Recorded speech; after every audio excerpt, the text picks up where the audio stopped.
Welcome to NTD Newsroom. I'm Don Ma. New moves today by the Trump administration to ease pressure on gas prices, and the president now suggesting leaving other countries responsible for the Strait of Hormuz. More on the latest from the White House. Israel says it killed Iran's intelligence minister in an overnight strike as Iran retaliates against Israel and neighboring Gulf countries. Intelligence leaders testified before a Senate committee on worldwide threats to the U.S. What they say about the threat of Iran amid the ongoing war. Senator Markwayne Mullin of Oklahoma testifies before a Senate panel. Lawmakers question President Trump's pick to replace Secretary of Homeland Security Kristi Noem. NTD is releasing an exclusive documentary on the untold story of Shen Yun performing arts. Find out more about the highly anticipated film.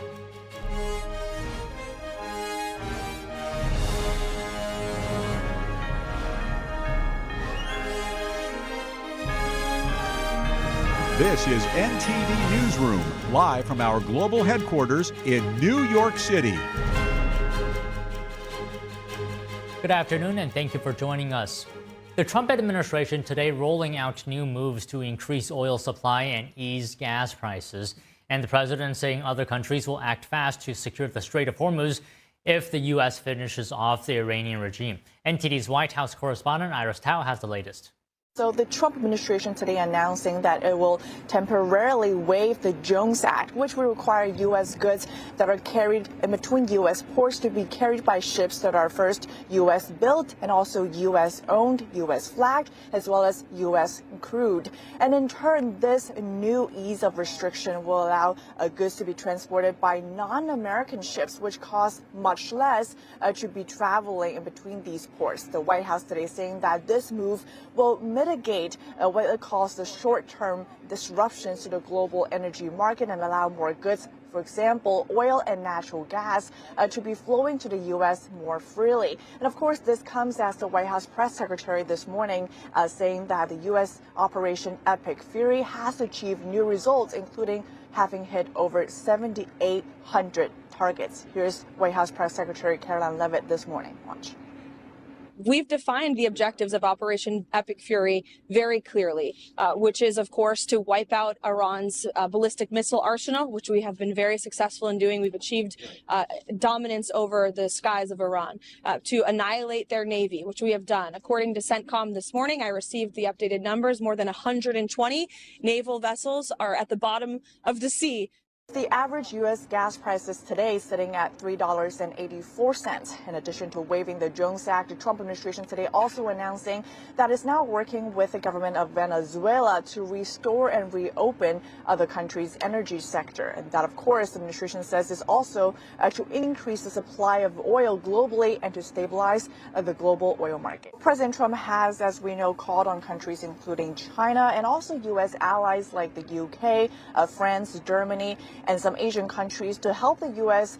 Secure the Strait of Hormuz, which is now effectively shut down by Iran amid threats. But most of these countries have actually shown reluctance to help the U.S. And today, President Trump earlier on Truth Social posting saying that, quote, "I wonder what would happen if we finished off what's left of the Iran terror state and let the countries that use it, we don't be responsible for the so-called strait." He asked that that would get some of our, quote, non-responsive allies to in gear and act fast. So that's the president today suggesting that he might just want to leave the Strait of Hormuz for these countries, but after the U.S., quote, finished off the Iranian regime. The president earlier this week highlighting the fact that other countries rely on the Strait of Hormuz much more than the U.S. Watch. We strongly encourage other nations whose economies depend on the Strait far more than ours. You know, we get less than 1% of our oil from the Strait, and some countries get much more. Japan gets 95%, China gets 90%, many of the Europeans get quite a bit, South Korea gets 35%. And the president has just left the White House. He did not take any questions from us on his way out. He's heading to Delaware for a dignified transfer this afternoon. Israel killing Iran's Minister of Intelligence in an overnight strike. It's the third death of a top Iranian official in 24 hours. Here's Israeli Defense Minister Israel Katz with an update this morning. The intensity of the attacks in Iran is increasing. We are in the midst of the decisive victory. After the powerful assassinations of senior regime officials, the de facto leader of Iran, Larijani, and head of the Basij Murder Inc. organization, Soleimani, the Iranian intelligence minister Khatib, was also assassinated last night, who was in charge of the regime's internal murder and repression system in Iran and of promoting external threats. Israel says that Khatib played a significant role during the recent protests throughout Iran, including arresting and killing protesters and leading terrorist activities against Israelis and Americans around the world. The U.S. Treasury Department sanctioned Khatib in 2022. Katz warning of significant surprises across multiple fronts. He says Prime Minister Benjamin Netanyahu and himself authorizes the military to target any senior Iranian official. No additional approval would be required for such strikes. At the same time, Iran launching multiple warhead missiles at central Israel. That's in response to Israel's killing of senior official Ali Larijani. 2 people were killed in Tel Aviv. Also today, Iran launching strikes toward Gulf countries, with explosions heard in the United Arab Emirates and Qatar, and interceptions reported in Saudi Arabia. Australia's Prime Minister Anthony Albanese says a projectile hit its base in the UAE near Dubai. It caused a small fire, but no injuries. And President Trump today commenting on U.S. allies who are not helping secure the Strait of Hormuz, writing on Truth Social, quote, "I wonder what would happen if we finished off what's left of the Iranian terror state and let the countries that use it, we don't, be responsible for the so-called strait. That would get some of our non-responsive allies in gear and fast," he said. Now, the president also addressing allies in another post saying Iran is considered by everyone to be the #1 state sponsor of terror. We are rapidly putting them out of business, he said. In a phone interview with NBC News this morning, President Trump dismissing Iran's overnight retaliation against Israel. In his words, the attack was nothing compared to what happened to them, and adding, they're going down, they're losing big, of Iran. Meanwhile, overnight Israeli strikes hitting central Beirut today. The IDF sent evacuation notices prior to the strike. The IDF releasing a video showing airstrikes on Hezbollah targets in Lebanon.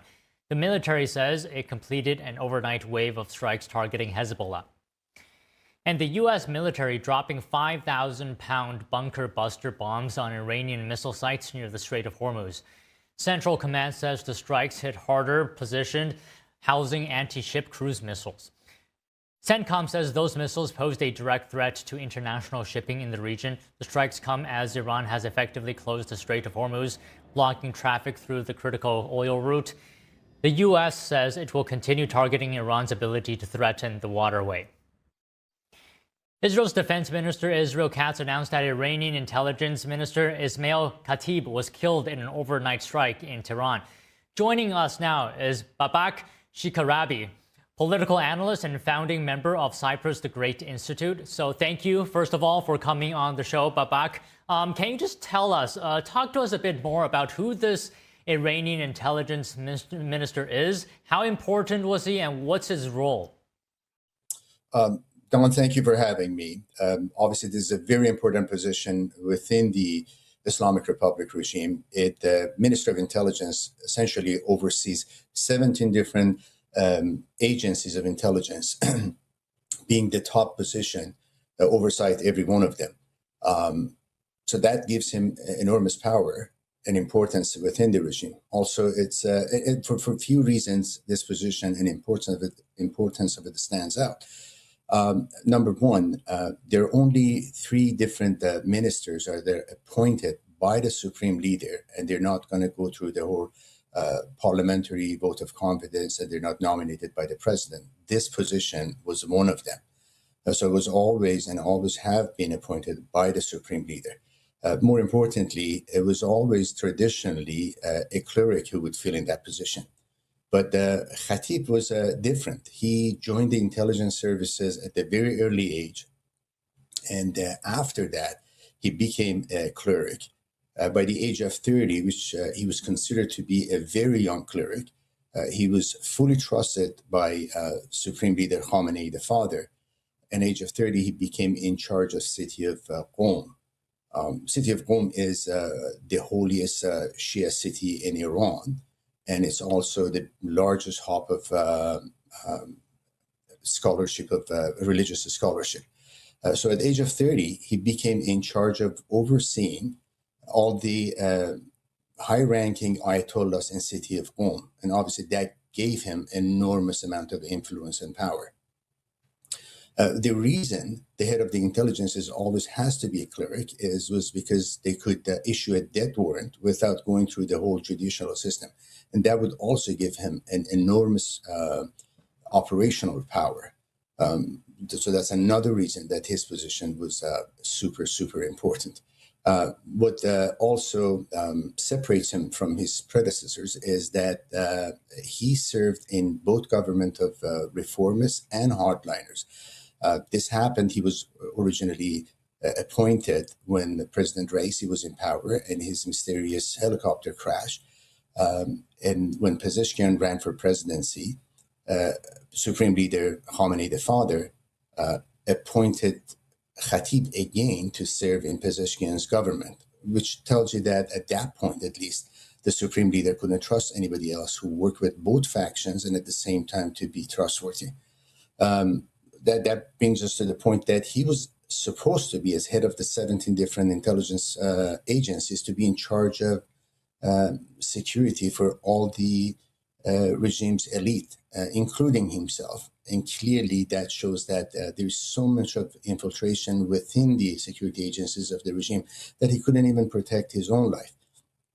And now that he's dead, considering that that position has to be only filled in by the Supreme Leader, and obviously we don't know the whereabouts of the Supreme Leader Khamenei, the son. We don't know the condition that he's in. We don't know if he's in comatose or he's disfigured or incapacitated. Nobody, based on their rules and regulation, can appoint the next person. And keep that in mind. He was very close to the Khamenei, the son, the current Supreme Leader.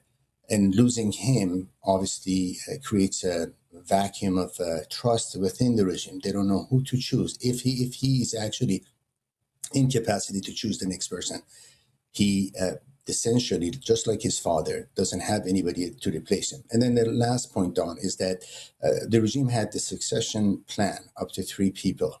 What Israel did before eliminating Khatib, they had eliminated his successors, as well as they had completely destroyed the main buildings of Ministry of Intelligence. So all of that together bring a huge, huge challenge for the regime currently. And it is considered a big victory for Israel. Okay, so I just have 2 follow-up questions to everything you said just now. Obviously, you're outlining how much power Khatib has had during his lifetime.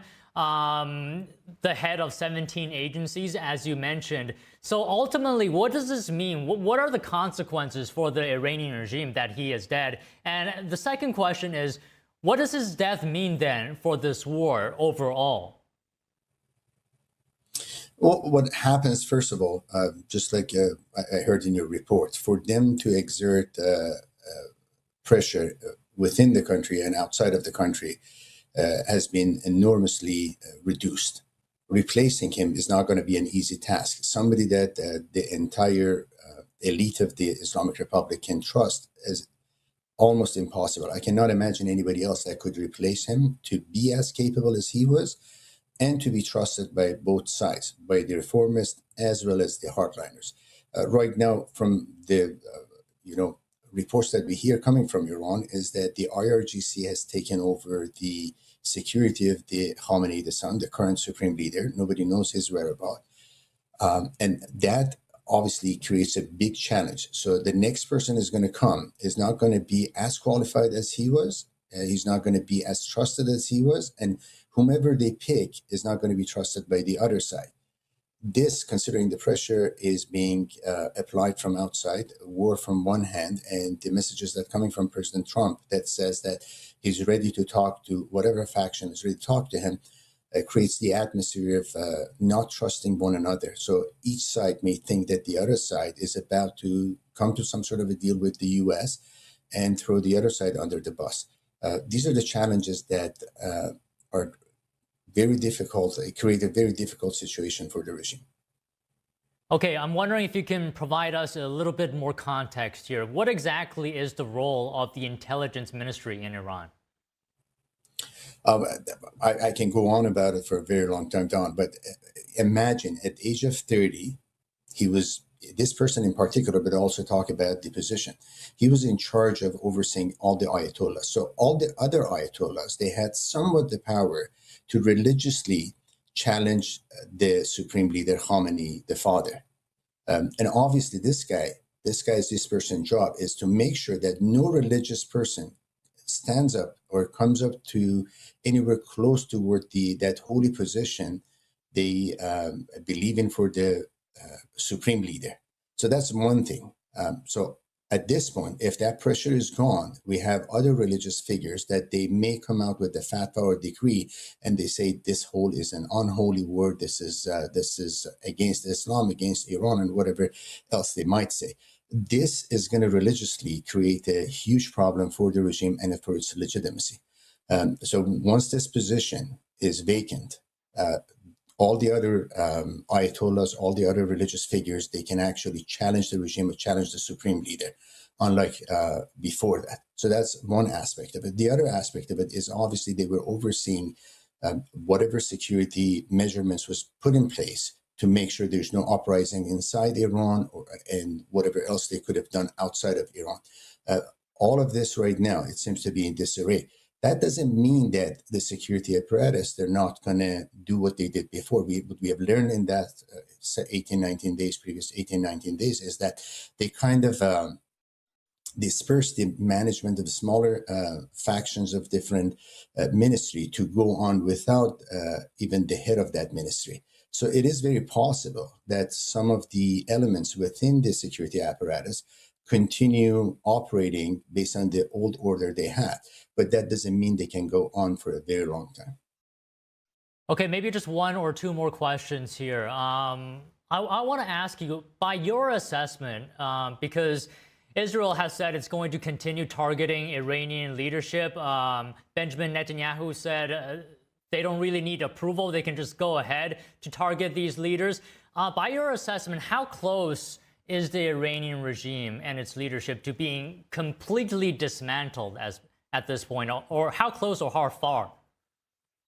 Well, we have to keep that in mind. People inside Iran also are against the regime. They're waiting for an opportunity to come on the street and topple the regime. So we shouldn't be only expecting that by continuation of this war and by Israel or American forces eliminating the head of the Islamic Republic elites, we're going to see the regime fall. The regime might fall when that situation is created for the people to rise up and topple the regime. So that's very possible. At the same time, remember, every time the head of ministry or whomever on top elite of the regime is eliminated, the mid-ranking officer or the mid-ranking management and the people have the opportunity to kind of distance themselves from the regime and join the people. At the same time, we have Prince Reza Pahlavi, the head of the opposition from outside, that continuously has been sending messages and has been inviting the different member of the regime elite to join this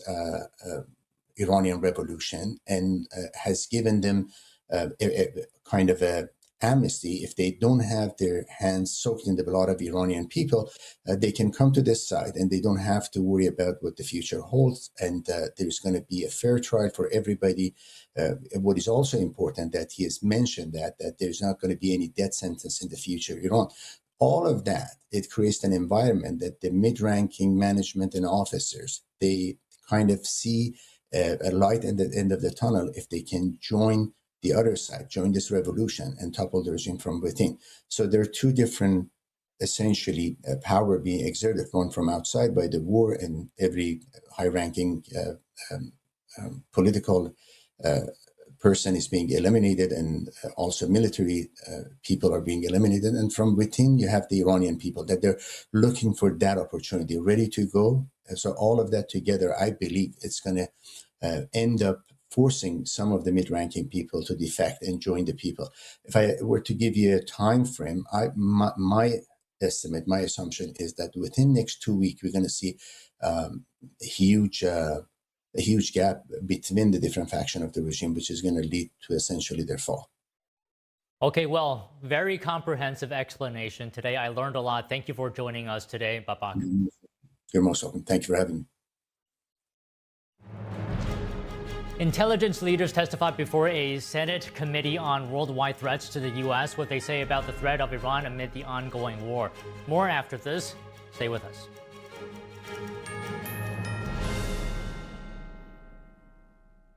According to ancient Chinese medicine, purslane is considered a medicinal herb and is used to help lower cholesterol, improve vascular functions, and prevent diabetes. Perilla seeds can nourish the lungs and spleen. It is used to treat asthma and improve pulmonary functions. Puritan green vegetable omega-3 is made from purslane and perilla seeds from Hwangmae Mountain in South Korea. It contains over 90% of omega-3, 6, 7, and 9, the highest concentration possible without chemical additives. The soft gel is made of natural seaweed. It is 100% organic and vegan. Both adults and children can take it with peace of mind. Ancient recipes were passed down from heaven to bring prosperity and longevity. Puritan green vegetable omega-3.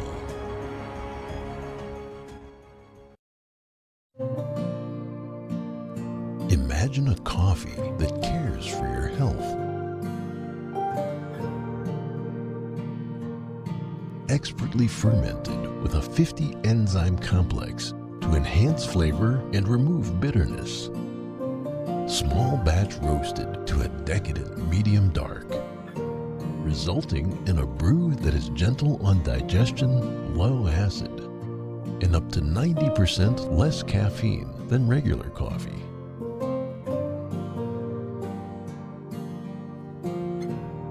Try America's first enzyme fermented coffee today. This is how I keep my joints happy. Omega XL is a powerful natural supplement backed by 40 years of clinical research. Take control of your pain, like Cynthia Bailey. My knees in particular started giving me pain issues all the way back to my modeling days, from just running through airports, photo shoots. After taking Omega XL, I really started to notice how less stiff I was, especially my knees and my hip. Has Omega XL changed my life? Yes. I barely notice my joint pain anymore. Now I'm like literally sprinting through the airports. My secret is Omega XL. Pick up the phone and call now to get this exclusive TV offer. Buy one Omega XL and we'll send you a second bottle absolutely free. You'll also get a free bottle of Vitamin XL D3. Buy one, get two free. A total value of over $115, all for just $49.95. You save more than 55% and shipping is free. Backed by a money-back guarantee and is not available in stores. Operators are standing by, so call now.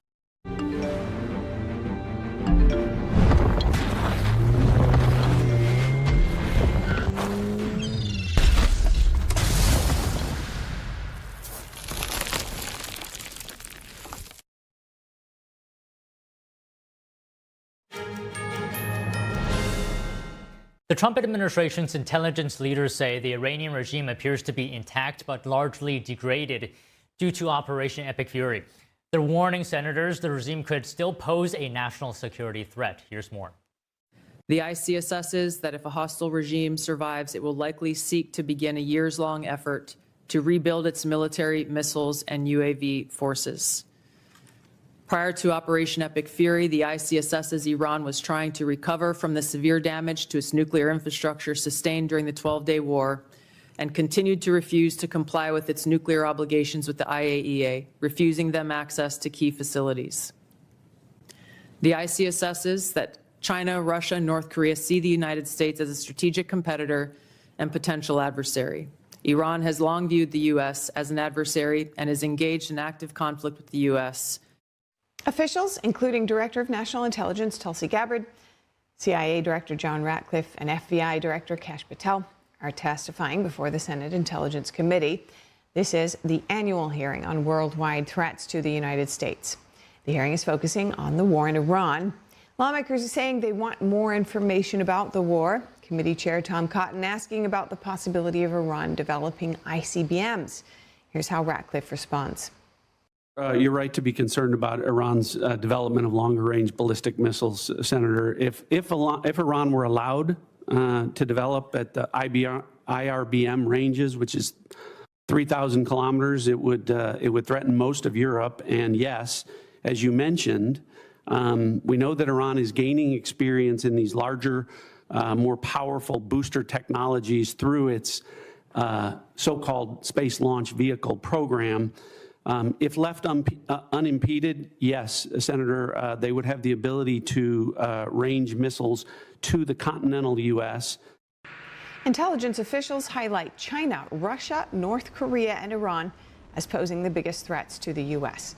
They say these regimes are actively and advancing their capabilities in the fields of conventional weapons, nuclear weapons, cybersecurity, AI, and more.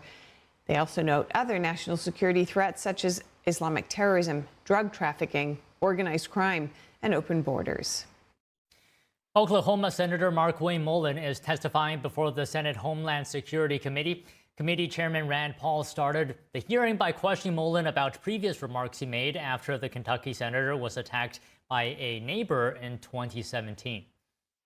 You have never had the courage to look me in the eye and tell me that the assault was justified. So today you'll have your chance. Today I'll give you that chance to clear the record. Tell it to my face. If that's what you believe, tell it to me today. Tell the world why you believe I deserve to be assaulted from behind, have 6 ribs broken and a damaged lung. Tell me to my face why you think I deserved it. And while you're at it, explain to the American public why they should trust a man with anger issues to set the proper example for ICE and Border Patrol agents. If you recall, back in my House days, we actually did have this conversation because of the remarks that I made. You were in a room. I simply addressed that I said I could understand because of the behavior you were having, that I could understand why the neighbor did what he did. As far as my terms as a snake in the grass, sir, I work around this room to try to fix problems. I've worked with many people in this room. Seems like you fight Republicans more than you work with us. Mullin's testimony comes as Democrats block federal funding for the Department of Homeland Security. Democrats have said they will not approve the funding unless the Trump administration scales back its immigration enforcement tactics. Connecticut Senator Richard Blumenthal questioned Mullin about comments he made after federal agents shot and killed protesters Alex Preddy and Renee Good in Minneapolis earlier this year. I welcome that you have stated you regret your statement after the killing of Alex Preddy. You said on Fox News, quote, "Unfortunately, an individual, a deranged individual that came to cause max damage with a loaded pistol with an extra mag that was completely loaded and shot and killed." And you regret that statement, do you not? I've already said that, sir, yes. And what about what you said about Renee Good after she was shot and killed? You appeared on CNN and you were asked whether you believed the shooting was justified, and you replied, quote, "Absolutely." Do you regret that statement as well? Senator, it's very clear that an officer had to make a split decision in that case as a car was running towards him and did strike him. At that point, that car becomes a lethal weapon. And an officer that there was another officer obviously giving her verbal commands. President Trump has picked Mullin to replace outgoing DHS Secretary Kristi Noem. The Senate Homeland Security Committee has to approve Mullin's nomination before it goes to a floor vote. Republicans hold a 53-47 majority over Democrats. The committee is scheduled to vote on Mullin's nomination tomorrow. The White House has a new proposal in its bid to get funding for the Department of Homeland Security. Trump administration officials detailing key concessions in a letter sent to Republican Senators Susan Collins and Katie Britt. Here's more.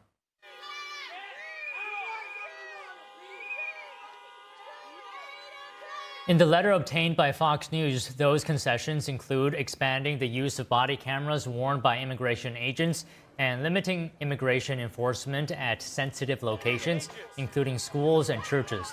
The letter also says that administration will ensure that DHS law enforcement officers have a visible ID and that officers will state their agency and identification when asked. This doesn't apply to undercover officers.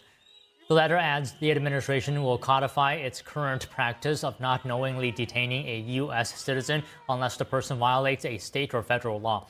The concessions don't address two concerns voiced by Democrats, which are a requirement that immigration agents obtain judicial warrants and prohibiting federal agents from wearing masks. The letter ended saying Democrats must stop holding the safety and security of the American people hostage and move forward with full funding for the DHS. As the funding fight over Homeland Security continues, the consequences for airports could be huge. One TSA official telling Fox and Friends some smaller airports could be forced to shut down. We're doing absolutely everything we can. We have a national deployment office force, and we've fully depleted that. So at this point, we're fully stretched. And so, frankly, there's not much else we can do. As the weeks continue, if this continues, it's not hyperbole to suggest that we may have to quite literally shut down airports, particularly smaller ones, if call-out rates go up and we can't, a lot of these officers can't afford to come in. DHS says overall absences among TSA airport security officers was more than 10% on Monday for the second day in a row. As a result, the lines at several airports remain very long. Some 50,000 TSA officers have been working without pay for the last month due to the budget standoff. Adam Stahl yesterday urged Democrats to come back to the table and get a funding bill passed. Union leaders warning every available financial option has been exhausted, saying many TSA workers are coping with eviction notices, vehicle repossessions, empty refrigerators, and overdrawn bank accounts. Federal Reserve Chair Jerome Powell is holding a news conference following the Fed's latest rate decision. Let's listen in. The U.S. economy has been expanding at a solid pace. While job gains have remained low, the unemployment rate has been little changed in recent months, and inflation remains somewhat elevated. Today, the FOMC decided to leave our policy rate unchanged. We see the current stance of monetary policy as appropriate to promote progress toward our maximum employment and 2% inflation goals. The implications of developments in the Middle East for the U.S. economy are uncertain. We will remain attentive to risks to both sides of our dual mandate. And I'll have more to say about monetary policy after briefly reviewing economic developments. Available indicators suggest that economic activity has been expanding at a solid pace. Consumer spending has been resilient, and business fixed investment has continued to expand. In contrast, activity in the housing sector has remained weak. In our summary of economic projections, the median participant projects that real GDP will rise 2.4% this year and 2.3% next year, somewhat stronger than projected in December. In the labor market, the unemployment rate was 4.4% in February and has changed little since late last summer. Job gains have remained low. A good part of the slowing in the pace of job growth over the past year reflects a decline in the growth of the labor force due to lower immigration and labor force participation, though labor demand has clearly softened as well. Other indicators, including job openings, layoffs, hiring, and nominal wage growth, generally show little change in recent months. In our SEP, the median projection of the unemployment rate is 4.4% at the end of this year and edges down thereafter. Inflation has eased significantly from its highs in mid-2022, but remains somewhat elevated relative to our 2% longer-run goal. Estimates based on the Consumer Price Index and other data indicate that total PCE prices rose 2.8% over the 12 months ending in February, and that excluding the volatile food and energy categories, core PCE prices rose 3.0%. These elevated readings largely reflect inflation in the goods sector, which has been boosted by the effects of tariffs. Near-term measures of inflation expectations have risen in recent weeks, likely reflecting the substantial rise in oil prices caused by the supply disruptions in the Middle East.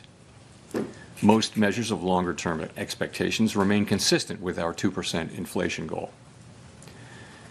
The median projection in the SEP for total PCE inflation this year is 2.7% and 2.2% next year, a bit higher than projected in December.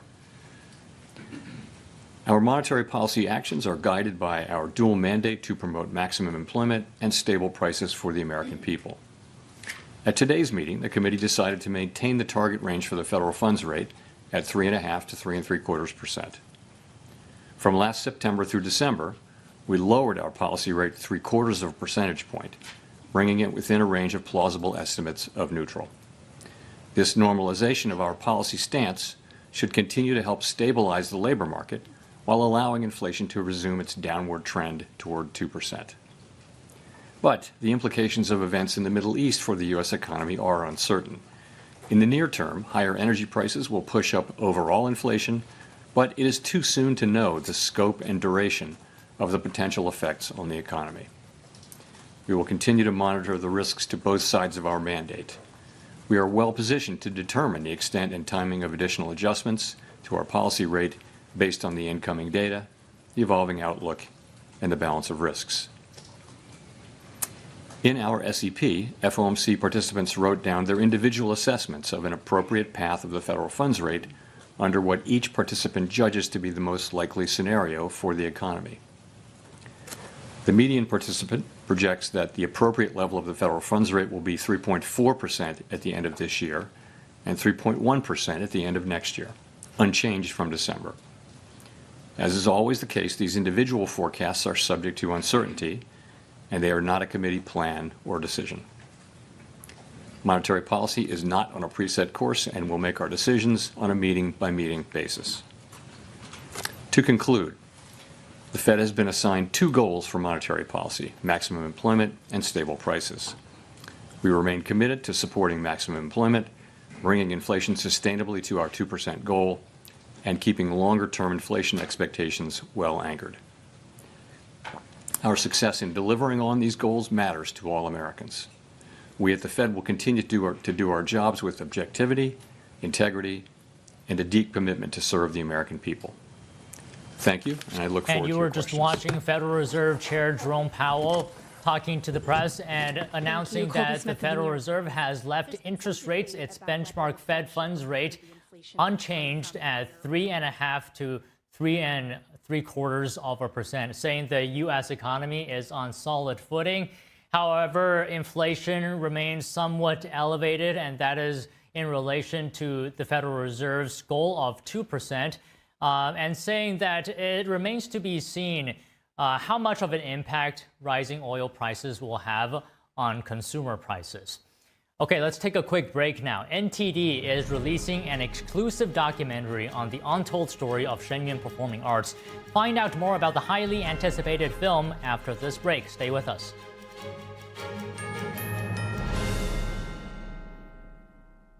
For the first time ever, we're bringing you MyPillow mattresses and mattress toppers for as low as $99.98.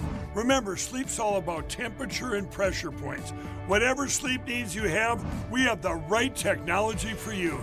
Like our MyPillow mattress topper, our queen size has over 10,000 individual comfort supports to help relieve your pressure points. And how about our 3-inch Hybrid Plus mattress topper? It's infused with copper and silver to help your body get the restorative sleep it needs.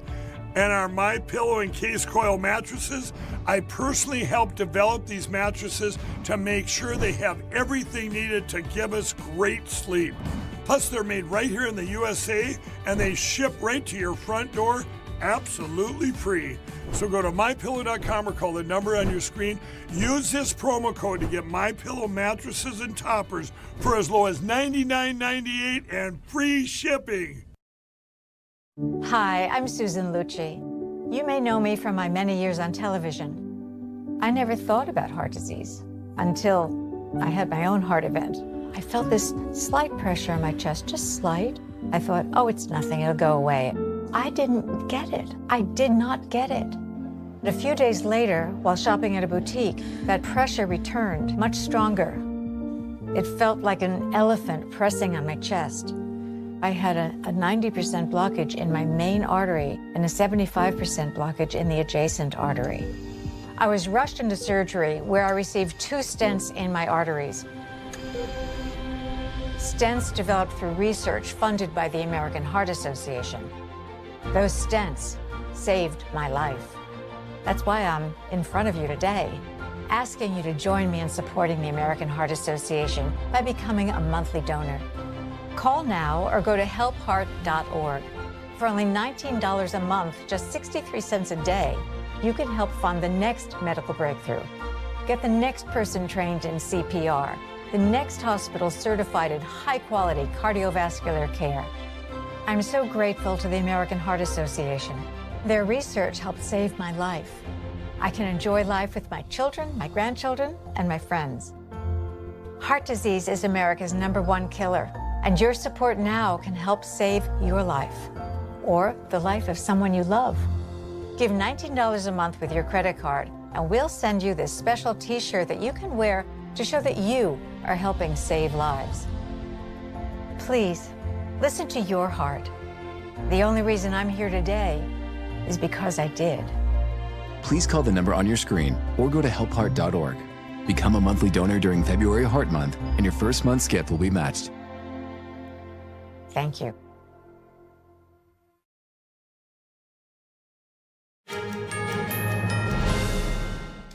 Democrats in Illinois have picked their candidate for this November's U.S. Senate race. Lieutenant Governor Juliana Stratton came out on top in yesterday's primary. Stratton defeated 10 other candidates vying for the nomination, including Representatives Robin Kelly and Raja Krishnamurti. Here she is giving her victory speech. I'm so proud to serve as your Lieutenant Governor, and I am humbled and honored to stand before you tonight as your Democratic nominee for the United States Senate. Tomorrow my dad would have been 93. And today I'm proud to tell him, Dad, we did it.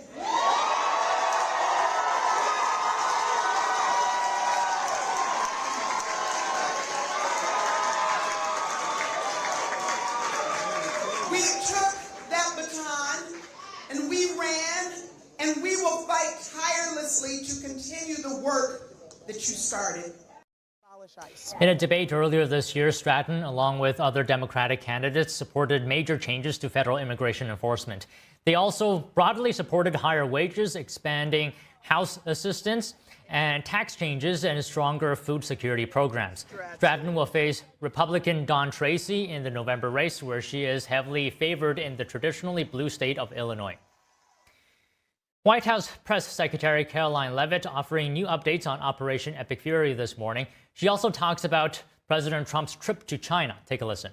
We've defined the objectives of Operation Epic Fury very clearly, which is, of course, to wipe out Iran's ballistic missile arsenal, which we have been very successful in doing. We've achieved dominance over the skies of Iran, to annihilate their navy, which we have done. According to CENTCOM this morning, I received the updated numbers. More than 120 naval vessels are at the bottom of the sea because of our United States Armed Forces. That's a great thing for the American people. That's a great thing for our allies in the region. Can you give us an update on what you're hearing from the Chinese about when this trip might be rescheduled? We're working with them. They have agreed to postpone the trip. I think they understand the president's rationale for doing so. But again, we're working on those dates. The president has some things here at home in May that he has to attend to, and I'm sure President Xi is a very busy man as well. So we'll get the dates on the books as soon as we can, and we'll keep all of you posted. NTD's upcoming exclusive documentary titled Unbroken, the untold story of Shen Yun, is premiering March 24th at 7 p.m. Eastern Time. Joining us now to talk about it is Steve Lance, NTD's senior investigative journalist and the executive producer of Unbroken. So, Steve, good afternoon. Thank you so much for joining us today. I'm actually really looking forward to this interview. So, can you just start off by providing with us some context for this film? What is it? What is it about? Why did you guys make it? Why now? Yeah, thanks so much for having me on your program, Don. And so, as some of the viewers might have seen, whether in their cities or through different reports on NTD, Shen Yun Performing Arts, it's a classical Chinese dance company with a tagline, China Before Communism. And what comes along with presenting such things is a lot of interference, a lot of transnational repression, and you really become the ire of the Chinese Communist Party. And this group has been a victim of a transnational repression campaign that has morphed into a sophisticated covert influence campaign stemming from Beijing, where they've managed to make their way into the United States. And really, you know, what we've found and what we've uncovered in this film and really put the pieces together, they have been able to manipulate some of America's most trusted and prized institutions, and in some cases, federal agencies. Unwittingly, I will say, with the federal agencies, maybe not so much on some of the media companies that have been carrying water for Beijing, particularly the New York Times. So you're talking about the CCP's transnational repression influence campaigns. So talk to us about your experience then working with Shen Yun. What are the people in Shen Yun like? Well, that's a great question, and it was sort of one of the most eye-opening experiences for me. You know, I've actually seen the performance before, so I knew what they were presenting on stage was, you know, traditional Chinese culture, just really perfection in terms of the artistry.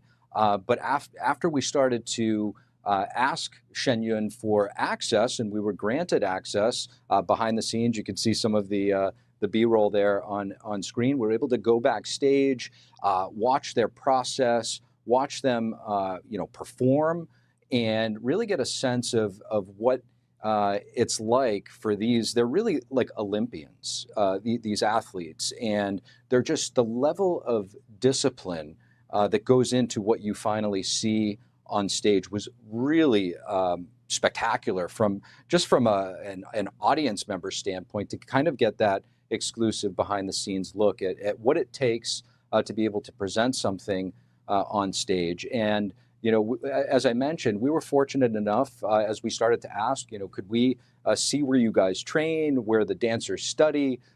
We were granted access to the campus up in upstate New York in a small town near Middletown, New York. And I have to say, the grounds there, the traditional Tang Dynasty temple grounds and some of the facilities which were state-of-the-art were really spectacular for us. It was quite unexpected and, you know, a really pleasant experience. Yeah, you're absolutely right. This is really the untold story of Shen Yun. And I myself did watch the trailer as well to this film. Really powerful. I mean, I've heard people who were moved to tears simply just watching this trailer. Can you just tell us, what do you think audiences will get out of this? How will they feel after watching this, and what will they understand? Yeah, so the film itself has sort of two tracks, if you will.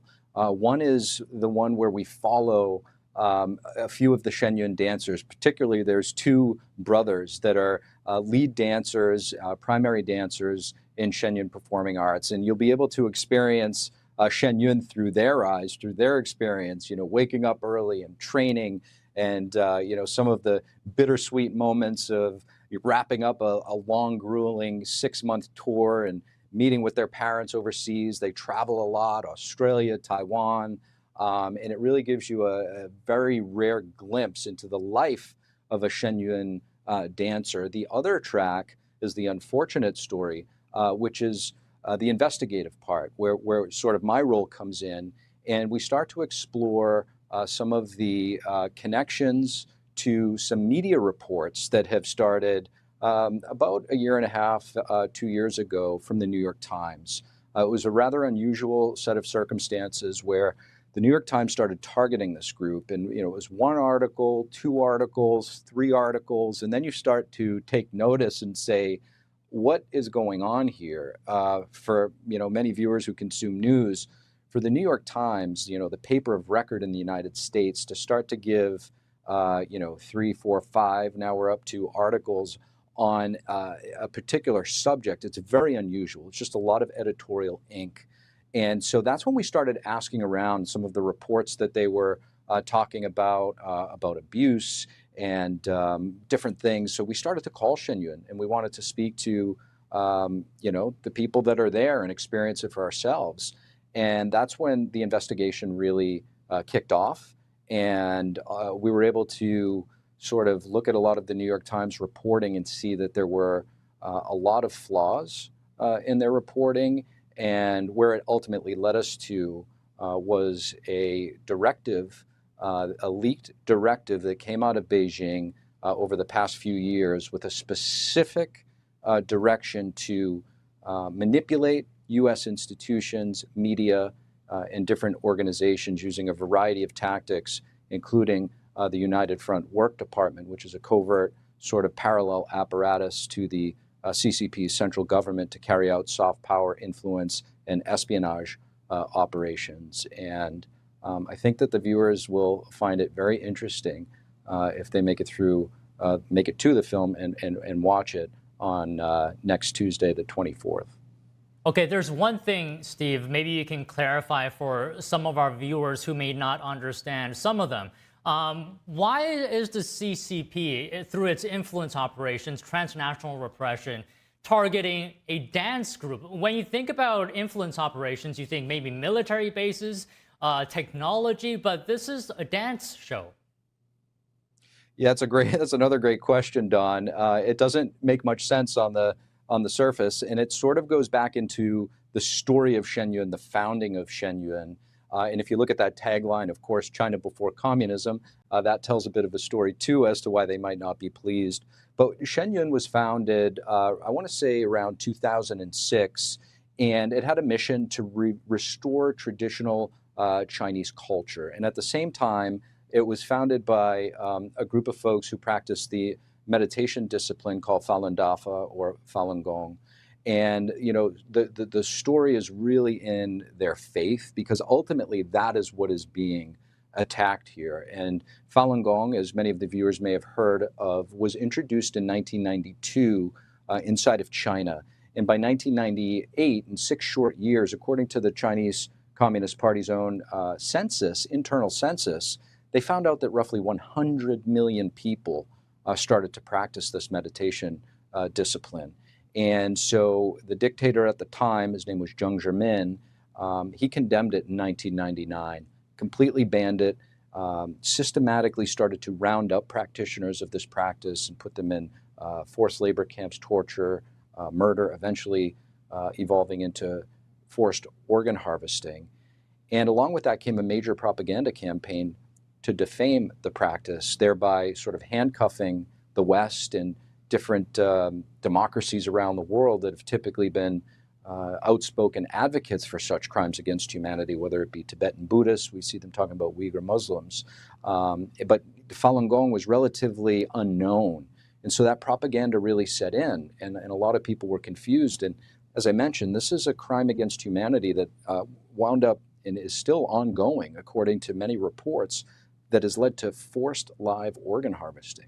And so Shen Yun have, many of their performers have friends, family, brothers and sisters who have been tortured to death inside of China. So it's very mission driven in the sense that on the one hand, they're offering this really beautiful art form that depicts traditional Chinese culture, but there's 1 or 2 vignettes that actually talk about what's taking place in current modern China.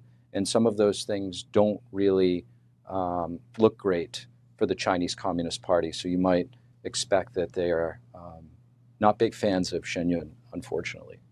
And certain pieces in Shen Yun actually depict this horrendous practice of forced organ harvesting in China, which some of our guests have called just diabolical.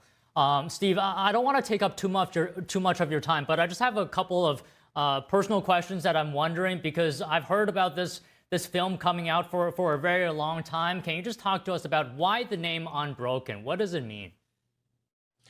Yeah, well, if you watch the film, you'll know why it's called Unbroken. And when you are faced with your families being persecuted, relentless, as we mentioned at the top of the interview, transnational repression attacks, by the CCP. We're talking in the United States. Transnational pressure means a state actor, China, acting on United States soil to persecute you. And what do I mean by that? They've sent Shen Yun bomb threats. The MC, his name's Lishai Lamish, you'll see him in the documentary, personally receiving death threats. Same with some of the other characters, Levi Browdy, father to the 2 boys that you see on the screen there. Personal death threats, tires slashed in their buses as they travel, harassment, the theaters that they go to, given binders full of propaganda, defaming them. And yet, under all of these attacks, in the New York Times, 12 hit pieces and counting, really, unfortunate for Shen Yun that they would be carrying water for the Beijing CCP. And here we are, 12 hit pieces later, all of the things that, we just mentioned, and they're still performing. They're going to be actually opening up on the 25th. Our premiere is on the 24th. They're in Lincoln Center. It's sort of the crown jewel of their tour. And, they're just making their way through amidst all of the interference and things that have been thrown at them. And it's quite a story. Yeah, that's just incredible. Just one final question, really quick. What's the easiest way? How can our viewers see this movie? NTD.com. It's simple as that. There's also, we're launching NTD Plus, so NTD.com, I believe it might be /plus. But if you go to NTD.com on the 24th at 7 p.m., you should be able to watch it. And there will be a little bit of a special coverage before, during, and then we're going to have a special Q&A with many of the dancers. There's going to be a red carpet event, and many of the dancers and some of the folks in the film are going to be joining us for a question and answer session after the premiere. So stay tuned for that. Well, all right, Steve, really appreciate you giving us your time today. And to our viewers and everyone watching this, you don't want to miss this documentary. Okay, Steve, thank you. Don Ma, thanks.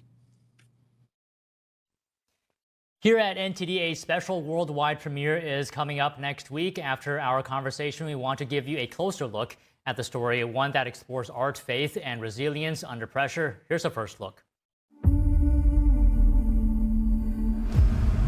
For athletes, dancers, everything you do has to be perfect.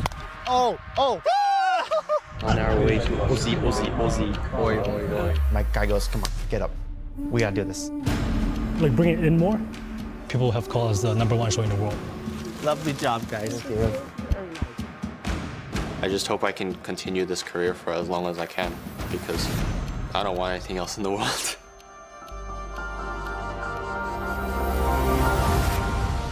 But never would I have imagined what battle I joined. Hey, buddy. You guys are okay? There's like a huge team of people just combing the seats while we're on stage preparing for the show with dogs and stuff. Specifically targeting Shen Yun performance. No one wants to hear a bomb threat to the institution where your children are. We had a sense of anticipation. We didn't know how it would go. This is not a normal cut. This was done with the purpose of the tire exploding on the highway. This is crazy. These are open Chinese spy organizations. They've gotten threats to shoot up the performance. All the noise and all the distractions around you. This is a machine that can be used against any American. Why are they doing this? How much more of this are we going to be able to take? We feel like we're at war. This is not going to stop us. We can't let it stop us. Sound check. What can I do to tell people our side? This tour is our chance to do it. Doesn't matter what the obstacles are. We're doing this together.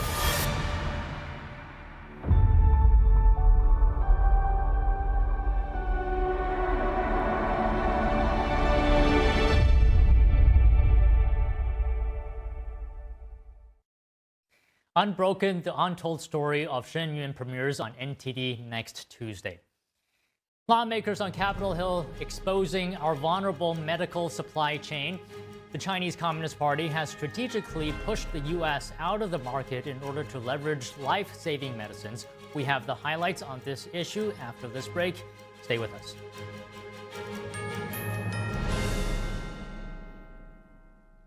According to ancient Chinese medicine, porcelain is considered a medicinal